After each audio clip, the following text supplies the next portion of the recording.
بسم اللہ الرحمن الرحیم۔ السلام علیکم دوستوں، نادر بلوچ ایک نئی ویڈیو کے ساتھ اور ایک نئی شخصیت کے ساتھ حاضر خدمت ہے۔ آج ہمارے ساتھ موجود ہیں محترم قبلہ طاہر اشرفی صاحب۔ آپ وزیر اعظم کے معاون خصوصی ہیں اور کرنٹ جو صورتحال چل رہی ہے ہم اس پر بات کریں گے۔ سر، سب سے پہلے تو بہت بہت شکریہ کہ آپ نے اپنا قیمتی وقت دیا۔ ایک بات بتائیے کہ جو مولانا خادم رضوی صاحب مرحوم یہاں پر آئے، دھرنا ہوا، احتجاج ہوا، اس کے بعد حکومت نے بڑی کامیابی کے ساتھ مذاکرات بھی کیے، لیکن 4 نکات کی بات کی جا رہی ہے کہ ہمارے 4 معاہدے ہوئے ہیں۔ کیا حکومت اس پر عمل کر پائے گی؟ حکومت کے اہم ترین وزراء نے دستخط کیے ہیں، تو لازمی بات ہے کہ حکومت اس کی رسپانسبلٹی اٹھاتی ہے اور انشاءاللہ تعالی جو قانون آئین پارلیمنٹ کہے گی اس کے مطابق آگے بڑھائے گی۔ نہیں، اس پہ تو یہ کہا ہوا کہ یہاں سے ان کا فرانس کا سفیر جو ہے بھگایا جائے گا اور اپنا پارلیمنٹ کے مشاورت کے ساتھ یہ پارلیمنٹ یہ کنڈیشنل موجود ہے کہ پارلیمنٹ فیصلہ کرے گی۔ انشاءاللہ ہم اپنے معاہدے سے پیچھے نہیں ہٹے، نہ ہٹیں گے۔ کتنا بڑا ویکیوم دیکھ رہے ہیں؟ سیکنڈ لاسٹ کویسچن ہے، خادم رضوی کے انتقال کے بعد تحریک لبیک کا مستقبل آپ کیا دیکھ رہے ہیں؟ دیکھیے، میں آپ کو بتاؤں، خادم رضوی صاحب کے ساتھ لوگوں کی جو وابستگی ہے وہ عقیدہ ختم نبوت اور ناموس رسالت کی وجہ سے۔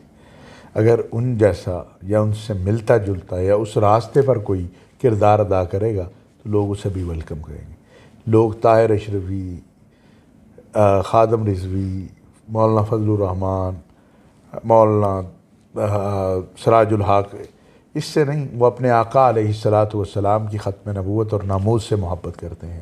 اور چونکہ ایک خلا پیدا ہوا نواز شریف صاحب کے دور میں، جب قادیانیوں کے حق میں قانون سازی ہوئی، بڑی بڑی جو قیادتیں تھیں دینی، انہوں نے خاموشی اختیار کی کیونکہ انہوں نے تو ووٹ دیے تھے اس میں۔ اس خلا کو اللہ تعالیٰ نے خادم رضوی کے ذریعے پر کروایا، اور پھر وہ آپ دیکھیں 4 سالوں میں تاریخ میں ہم نے سنا ہے، ہم نے دیکھا نہیں کہ امام احمد لاہوری رحمۃ اللہ علیہ، ان کا جنازہ ایسا تھا لاہور میں کہ لوگ دیواروں کے ساتھ لگے ہوئے تھے، اتنی پبلک تھی۔ یہ کون سی شخصیت تھی؟ مولانا احمد علی لاہوری، امام احمد علی لاہوری رحمۃ اللہ علیہ۔ لیکن ہم نے دیکھا نہیں، یہ ہم نے دیکھا ہے، پرانی بات ہے، لیکن ہم نے دیکھا ہے خادم رضوی صاحب کا جنازہ کہ اس شاقان رسول نے بلا تفریق حکومتی نمائندے آپ بتا سکتے ہیں کہ کتنی فگر تھی؟ میں سمجھتا ہوں لاکھوں میں تھی، اور ہمارے دوست سہیل وڑائچ صاحب کہتے ہیں جب 1 لاکھ سے اوپر فگر چلا جائے پھر وہ ملینز اور اس کو کہہ لیں بلینز کہہ لیں، لیکن یہاں لوگ ملینز میں تھے، اس میں کوئی شک نہیں۔ سر، سیکنڈ لاسٹ کویسچن میرا، کہ ہم نے دیکھا کہ متحدہ مجلس عمل کئی دینی جماعتوں کا مجموعہ ہونے کے باوجود بھی تحریک لبیک کا ووٹ تیسری بڑی قوت کے طور پر سامنے ہے۔ کیا یہ ووٹ خادم رضوی کے بعد انٹیکٹ رہ پائے گا؟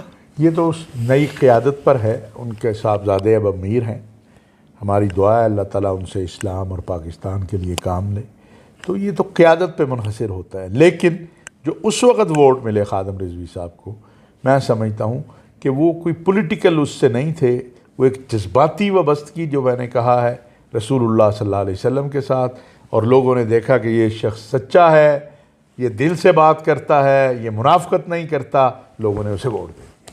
مبصرین کا جو آج بھی اس مشن پہ جو بھی آج اس طرح کا آدمی آئے گا بلا خوف بات کرنے والا اور بلا لالچ، قوم اسے پذیرائی دے گی۔ آخری سوال سر، پاکستان کی مذہبی جماعتوں کا مستقبل کیا دیکھ رہے ہیں؟ بالآخر خصوص وہ جو پولیٹیکل اینڈ ریلیجیس ہیں، پریشر گروپ کیا تک رہیں گے؟ پاکستان کی مذہبی جماعتیں جب تک اپنی اصل کاز پر نہیں آئیں گی اور قوم کو مطمئن نہیں کریں گی، محراب و منبر، مسجد کمیونٹی سینٹر نہیں بنے گا، مسجد لوگوں کے مسائل کے حل کا مرکز نہیں بنے گا، اس وقت تک پاکستان کی مذہبی جماعتوں کا یہی حال ہوگا، کہیں 4 سیٹیں کبھی مل جائیں گی، کبھی 8 مل جائیں گی، کبھی۔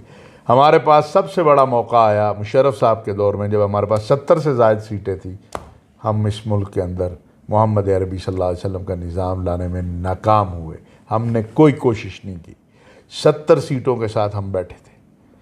آج عمران خان مدینہ نہیں، قومی اسمبلی میں آج عمران خان مدینہ منورہ کی ریاست کی بات کرتا ہے، اس کا مذاق اڑانے والے جو ہیں، کبھی اپنے گریبانوں میں دیکھیں کہ انہوں نے اس ملک میں دین مصطفیٰ صلی اللہ علیہ وسلم کو لانے کے لیے کیا کیا ہے۔ یہ جو تیزی کے ساتھ ہم دیکھ رہے ہیں کہ اسرائیل تسلیم کرنے کی باتیں ہو رہی ہیں، اور پاکستان میں بھی اس کا جو تذکرہ ہے وہ شدت کے ساتھ کیا جا رہا ہے، اور یہ بھی کہا جا رہا ہے کہ جیسے وزیر اعظم کہ خود اپنے انٹرویو میں عمران خان کو کہ جیسے ان کے اوپر بھی کوئی دباؤ ہے. آپ خود کابینہ کے اجلاسوں میں بیٹھتے ہیں, وزیر اعظم کے ساتھ ملاقاتیں ہوتی ہیں, کتنا دباؤ ہے اور ہمارا آفیشیل موقف کیا ہے؟ بسم اللہ الرحمن الرحیم. الحمدللہ رب العالمین والصلاة والسلام علی خاتم المرسلین وعلی آلہ واصحابہ اجمعین. گزارش یہ ہے کہ جب تک عمران خان ہے اس وقت تک تو اسرائیل کو تسلیم نہیں کیا جا سکتا. عمران خان اپنا اقتدار چھوڑ دے گا, کرسی چھوڑ دے گا, اسرائیل کو تسلیم نہیں کرے گا. یہ آپ گارنٹی دے رہے ہیں؟ میں گارنٹی, اس سے زیادہ کوئی گارنٹی والی بات ہو وہ بھی دینے کو تیار ہوں. عمران خان 3 چیزوں میں نے دیکھا کہ بہت جذباتی ہیں, ان کے دل کے بڑے قریب ہیں. سب سے پہلے ناموس رسالت. اچھا. اس معاملے میں عمران خان ہر وقت تڑپتا رہتا ہے کہ کوئی ایسی عالمی قانون سازی ہو جائے جس سے رسول اللہ صلی اللہ علیہ وسلم, تمام انبیاء, تمام آسمانی کتب, تمام آسمانی مذاہب, ان کی توہین کا سلسلہ بند ہو جائے. دوسری بات ہے کہ پاکستان کے اندر موجودہ حالات میں مہنگائی کا خاتمہ اور انصاف کی فراہمی. اور تیسری بات کشمیر اور فلسطین. اور جب بھی خان صاحب سے اس ایشو پہ بات ہوتی ہے میں انہیں جذباتی دیکھتا ہوں. وہ کہتے ہیں ناممکن ہے کہ جب تک فلسطینی خود کسی حل کو قبول نہ کریں ہم کسی بھی اسرائیل سے کسی بھی قسم کے تعلقات اس وقت تک رکھنے کے تیار نہیں ہیں جب تک فلسطینی خود کسی حل کو قبول نہ کریں.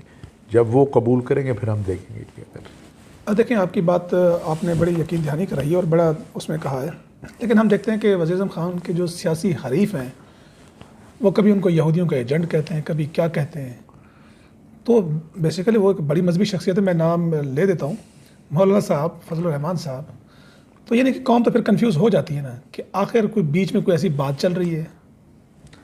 دیکھیں مولانا بڑے محترم ہیں, لیکن ہمارے ملک میں بدقسمتی یہ ہے کہ میرا آپ سے اختلاف ہو اور میں مذہبی جماعت سے یا مذہبی طبقے سے تعلق رکھوں تو میرے پاس یہ ہتھیار بہت ہے اور ہم یہ ہتھیار ایک دوسرے کے خلاف بھی استعمال کرتے ہیں. عمران خان تو بیچارہ مولوی نہیں ہے, یہاں تو مولوی کے خلاف یہ ہتھیار استعمال کرتا ہے. سچ یہی ہے. عمران خان میں نہیں کہتا وہ شیخ الحدیث ہے, عمران خان میں نہیں کہتا ہوں کہ وہ شیخ الاسلام ہے, لیکن میں جہاں تک جانتا ہوں عمران خان ایک سچا عاشق رسول ہے اور رسول اللہ صلی اللہ علیہ وسلم سے محبت کرنے والا ہے. اور عمران خان کے دل میں امت مسلمہ کی وحدت اور اتحاد کے جو درد ہے میں سمجھتا ہوں بہت سے لوگوں کے دلوں میں وہ درد نہیں ہے. اور میں کچھ نہیں کہتا, لیکن جب ہمارے یہ بزرگ حلیف تھے ایک اقتدار میں اس وقت بیت المقدس, مسجد اقصیٰ 3 دن بند رہی اور پاکستان کی وزارت خارجہ نے مذمت تک نہیں کی. تو پھر سوال یہ پیدا ہوتا ہے کہ وہ عمران خان جو اقوام متحدہ میں کھڑے ہو کے جو ہر فورم پہ فلسطینیوں کی بات کرتا ہے وہ فلسطینیوں کا ہمدرد ہے یا وہ جنہوں نے الاقصیٰ کے 3 دن بند رہنے پہ بھی مذمت نہیں کی. یہ میں آپ کے دیکھنے اور سننے والوں پہ چھوڑتا ہوں. سر بہت شکریہ آپ کا, آپ نے اپنا قیمتی وقت دیا. بہت شکریہ. السلام علیکم. انشاءاللہ نئے موضوع کے ساتھ اور نئی شخصیت.